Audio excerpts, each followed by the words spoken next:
Friend, ये इसके पहले ही वीडियो के अंदर हमने संकल्प assignment paper number 2 section A and section D के बारे में हमने एक्सप्लेन किया था।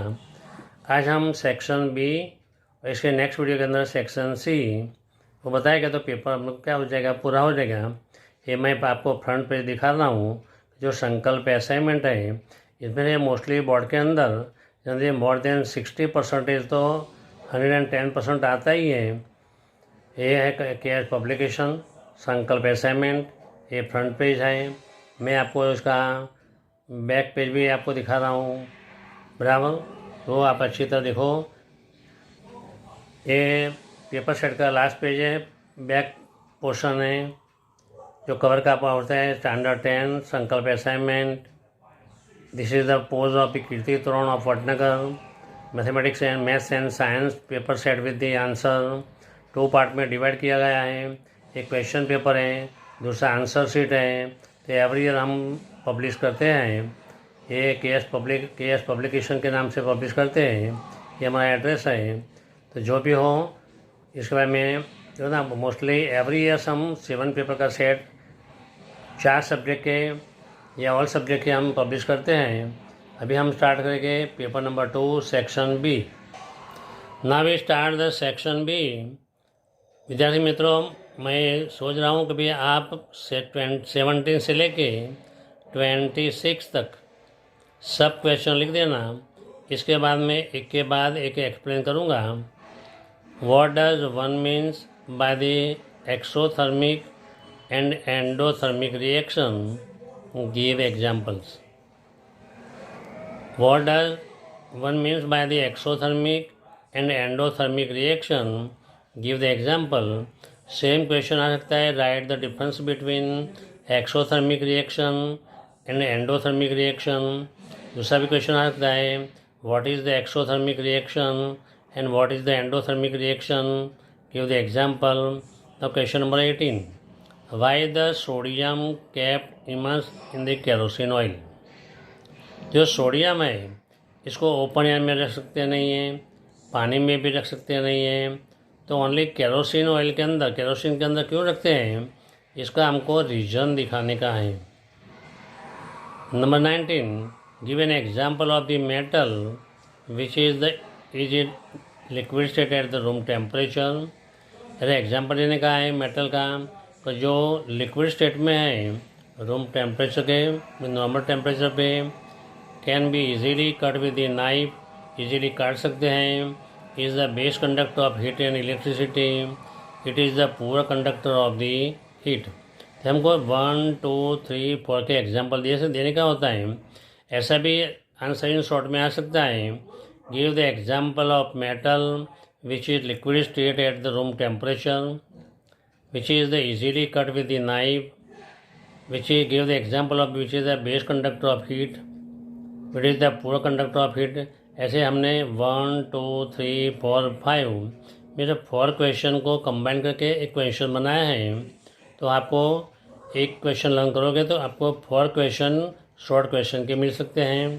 Question number 20. Write name in which pH is use in everyday life. Right the name in which pH is use in everyday life. Question number 21. Write the difference between aerobic respiration and anaerobic respiration. Question number 22. What events are occur during the photosynthesis? What events are occur during the photosynthesis? Photosynthesis होता है और में कौन कौन से event होता है, कौन कौन सी प्रोसेस होती है, वो लिखने का है। 23. Why did Dr. Anup treat the some patient of diabetes by the giving the injection of the insulin?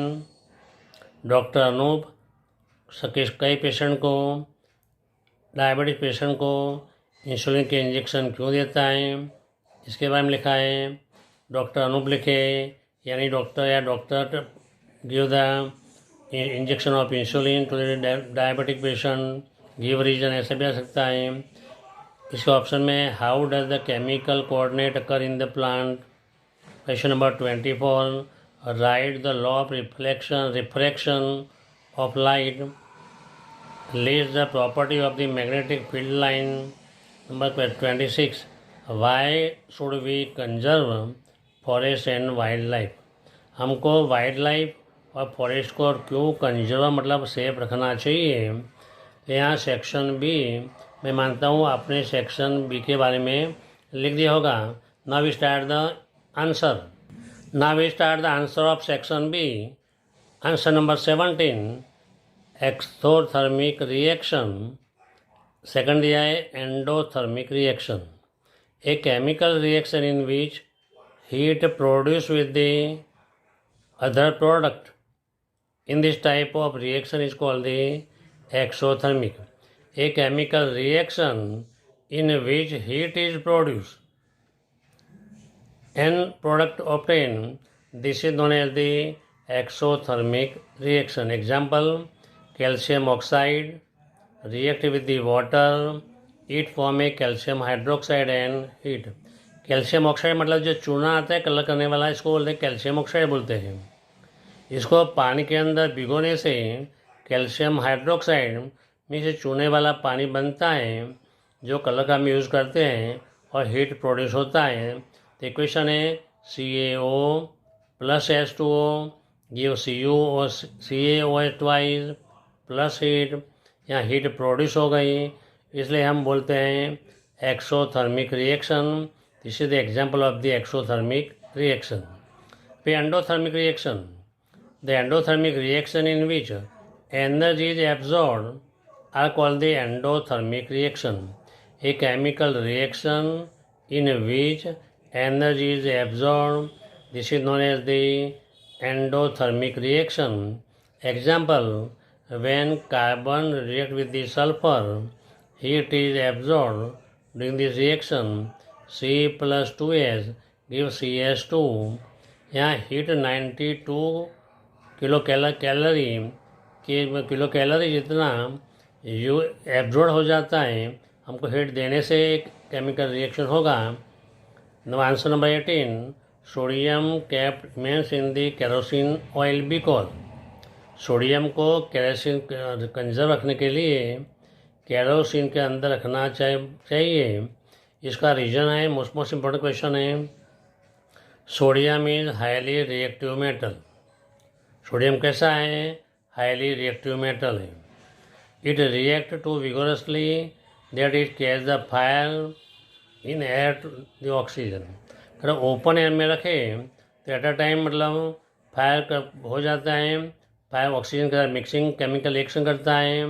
Vigorously मतलब कभी आवाज़ होती है मतलब सुसवाट करके ये जलना चालू हो जाता है. इट एक्सोथर्मिक रिएक्शन, ये ज़्यादा प्रोपोर्शन में हीट प्रोड्यूस करता है. It can not react with the kerosene, it react with the air water but it can not react with the kerosene.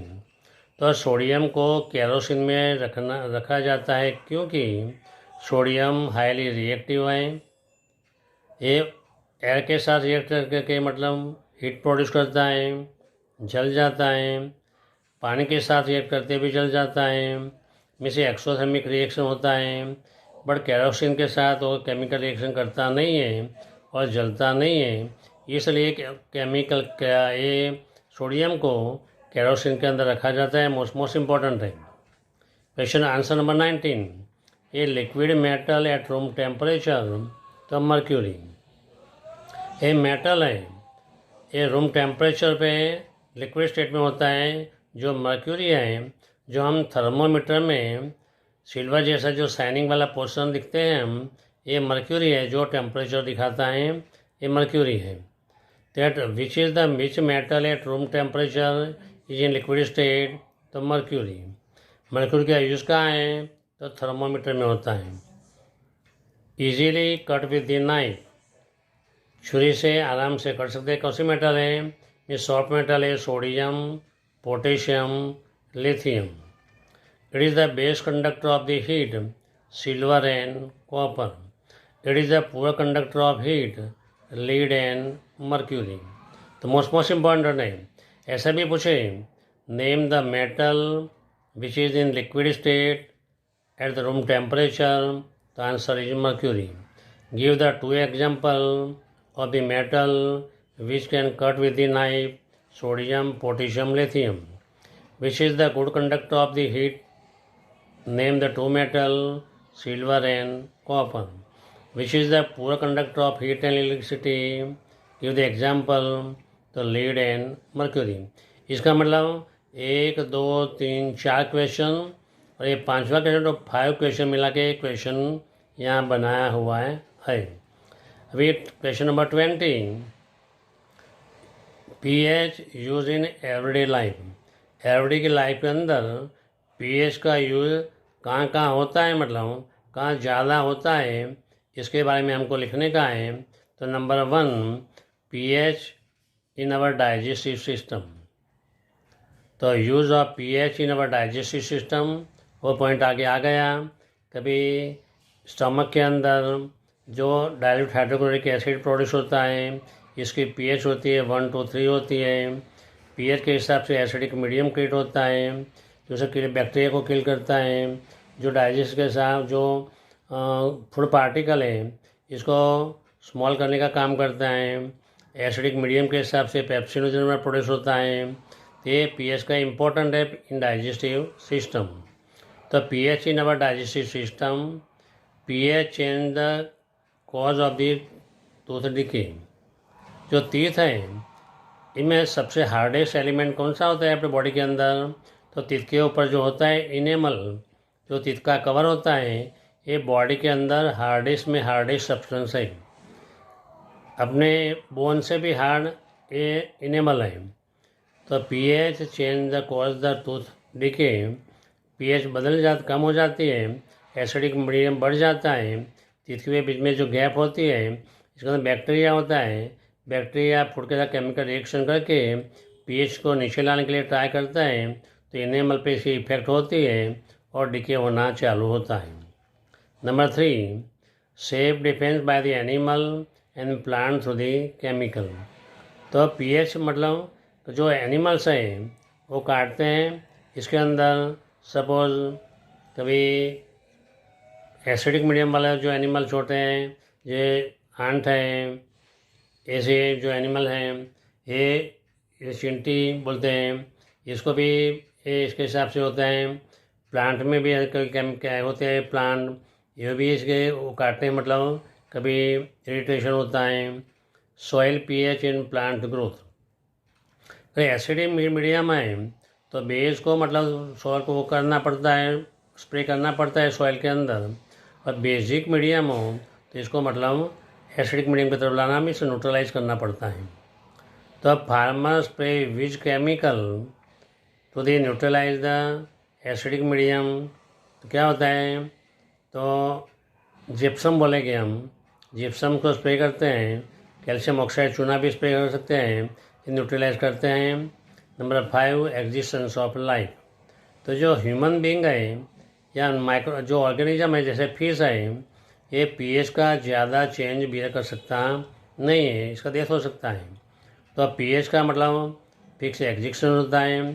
तो pH use in everyday life. Number 1, pH use in our digestive system. Number 2, pH change the cause of the tooth decay. Number 3, safe defence by the animal and plant through the chemical. Number 4, soil pH and the plant growth. Number 5, existence of the life. Now we start the question number 21. Now we describe the answer 21. Write the difference between aerobic respiration and anaerobic respiration. Point number 1. It takes place in presence of the oxygen. It takes place in absence of the oxygen. A respiration which take place in presence of the oxygen, this is known as the aerobic respiration. A respiration which take place in absence of oxygen is known as the anaerobic respiration. तो define aerobic respiration भी आ सकता है, define the एनाएरोबिक respiration आ सकता है, और different between भी आ सकता है। तो it take place in the presence of oxygen It takes place in absence of oxygen. Complete oxidization of the glucose takes place and more amount of the energy produced. End product are carbon dioxide, H2 means water, and more amount of the energy. It completely ionization of the glucose and broken down by the carbon dioxide and ethanol are the end product. So in which respiration process carbon dioxide and ethanols are the product, so anaerobic respiration. Large amount of the energy produced, approximately 38 ATP energy produce होती है. Small amount of energy produce 2 ATP होती है. It take place in the cytoplasm and the mitochondria. It take place only cytoplasm. तो in which medium the aerobic respiration take place. Aerobic respiration take place in the cytoplasm and mitochondria. कहाँ होता है, मतलब cytoplasm के अंदर, mitochondria के अंदर होता है. Anaerobic respiration takes place in only cytoplasm. Now answer number 22. Following events was occur during the photosynthesis process. हम आगे एक्सप्लेन कर गए what is the photosynthesis process. A green plant या plant containing the chlorophyll in presence of sunlight absorb the carbon dioxide and moisture water from the atmosphere and convert into the carbohydrate. This process is known as the photosynthesis. तो ये process कौन कौन सी process हुई, तो absorption of the light energy by the chlorophyll. तो पहली process ये हुई, पहला इवेंट ये हुआ कि क्लोरोफिल है वो लाइट एनर्जी को एब्जॉर्ब करेगा. Conversion of light energy into the chemical energy and filling of the water molecular into the hydrogen and oxygen. तो लाइट एनर्जी है वो केमिकल एनर्जी के अंदर कन्वर्ट होगा के अंदर water molecule and hydrogen and oxygen. Reduction of the carbon dioxide into the carbohydrate. Carbon dioxide का reduction होगा एंड कार्बोहाइड्रेट फॉर्मेशन होगा. ये पूरा फोटोसिंथेसिस प्रोसेस है. डेफिनेशन भी कर सकते हैं. तो what is the photosynthesis process तो तीनों तीन लिख दो तो भी आंसर मिलेगा. विच इवेंट अकर, तो ये भी तीनों तीन आंसर हैं. Answer number 23. Doctor Anoop treat the some patient by giving the injection of the insulin because. Doctor Anoop patient को इंसुलिन का इंजेक्शन क्यों देता है, तो इसका रीज़न है तो insulin hormones regulate the blood sugar level. Blood के अंदर शुगर लेवल कौन रेगुलेट करता है, तो इंसुलिन हार्मोन्स. क्वेश्चन आ सकता है which hormones the regulate the blood sugar level, तो insulin hormones. If this is not secreted proper amount by the sugar level and the blood raises. अगर proper amount के अंदर इंसुलिन प्रोड्यूस नहीं हुआ तो शुगर का लेवल ब्लड के अंदर बढ़ सकता है. This cause the much harmful effect of the organ of the our body. ते वन काइंड ऑफ कभी एक बॉडी को स्टेप बाय स्टेप डैमेज करता जाता है, इसलिए वह इंसुलिन का इंजेक्शन देगा तो इंसुलिन की प्रोसेस कंट्रोल में रहेगी तो शुगर लेवल बढ़ने वाला नहीं है. Deficiency of insulin to treat the harmful effect of increase the level of the blood sugar. Insulin provided by the injection of the insulin. तो इंसुलिन के जो इंजेक्शन आता है इसके थ्रू बॉडी को इंसुलिन प्रोवाइड करके इसको कंट्रोल कर सकता है. इसके रीज़न से डॉक्टर अनूप जो डायबिटिक के पेशेंट है इसको इंसुलिन का इंजेक्शन देते हैं. Now we start the question number option वाला question. Chemical coordination occur in the plant as follow. तो केमिकल कोऑर्डिनेशन प्लांट के अंदर कैसे होता है, तो प्लांट है neither a nervous system nor a muscles. Plant को नर्वस सिस्टम भी नहीं है, मसल्स भी नहीं है. Plant coordinate occur by the plant hormones auxin, gibberellin, cytokinin are the promoter of the growth. तो which hormones are the growth promoted in plant, तो auxin, gibberellin, cytokinin are the promote the growth. Simultaneously cell growth longer and cell division. तो जो oxygen है वो stimulatory growth of longer cell को longer करता है. दूसरा gibberellin and cytokinin cell division and growth करते हैं. Thus they simply synthesize and supply the hormones to the required part of the plant, then the coordinate occur in the plant. तो plant को grow करने के लिए main oxygen, gibberellin, cytokinin, तो जो plant को ग्रोथ करता है, लॉन्गर करता है, सेल डिवीजन होता है. एंड द एसबीसिक एसिड है प्लांट के अंदर, ये ग्रोथ को रुकावट लाता है, मतलब ग्रोथ को रोकता है. तो क्या होता है कि लीव्स को येलो कलर हो जाना, बाद में गिर जाना, जो फ्रूट है इसको भी नीचे गिर जाना, ये काम क्या इसका ग्रोथ को रुकावट कौन लाता है, मतलब ग्रोथ इनहिबिटेड कौन करता है, तो एसबीसिक एसिड. तो टोटल 4 हार्मोन्स हुए प्लांट के अंदर, oxygen, gibberellin, cytokinin for the promoted of the growth, abscisic acid for the inhibited of the growth. Now we start the question number 24.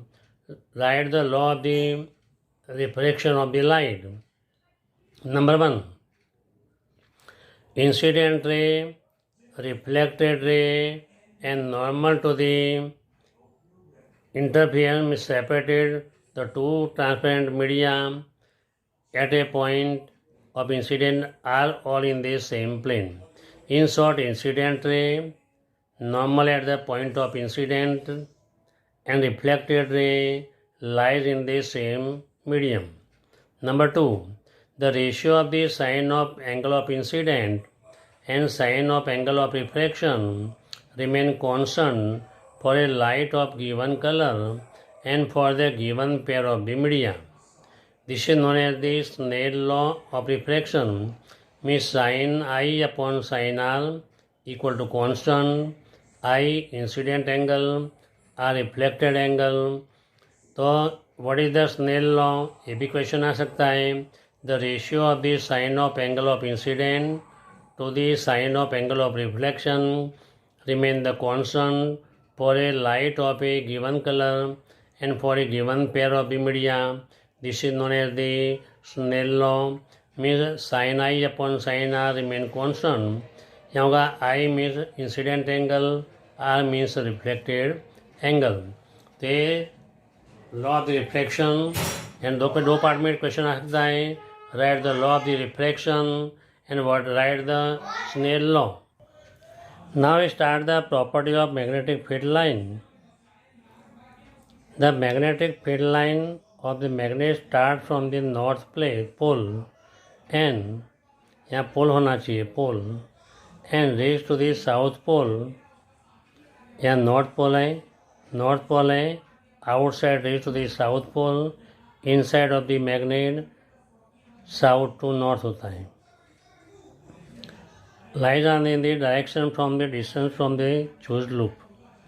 The region in which the field line are at the close distance region is strong magnetic field, and field line far distance are region has to be weak magnetic field near the pole, close field line and the strong magnetic field. यहाँ polar region है, north pole and south pole. यहाँ magnetic field strong होता है, जैसे दूर जाएगा इसी तरह मैग्नेटिक फील्ड लो होता जाएगा. तो जहाँ क्लोज लाइन है वहाँ मैग्नेटिक फील्ड कैसा होता है, स्ट्रांग होता है. तो magnetic field line does not intersect each other, it is the vector quantity. The magnetic field is vector quantity, so it has a magnitude and direction both. Magnetic field line do not intersect each other. तो कौन सी main property है? Property number 1, inside of the magnet from south to north, outside of the magnet north to south. The closed field line has a strong magnetic field, and जहाँ close नहीं है वहाँ magnetic field strong नहीं है. Number 3, it is the vector quantity. इसके बाद direction भी है और मैग्नीट्यूड दोनों है, ये बोलते हैं वेक्टर क्वांटिटी है. और field line does not intersect each other. देखो ये इंटरसेक्ट करती नहीं है। Now we start the question number 26. We should conserve the forest wild life. They are the essential for the ecological balance. तो ecological environment का balance है, ecological balance है, इसके लिए एसेंशियल है. They have maintain the biological diversity. Biological diversity और maintain करते हैं. Prevent the flood and also influence the rainfall and climate. जो फॉरेस्ट के हिसाब से जो फ्लड आता है वो फ्लड मतलब कभी प्रिवेंट होता है, ऑल्सो इन्फ्लुएंस द रेनफॉल के इफेक्ट करता है और क्लाइमेटिक चेंज होता है. Many life-saving drugs, lakes, honey and timber etc. are obtained from the forest. If you do not conserve this forest, we will not suitable benefit for the both present and the future generation for the continuity of the food chain.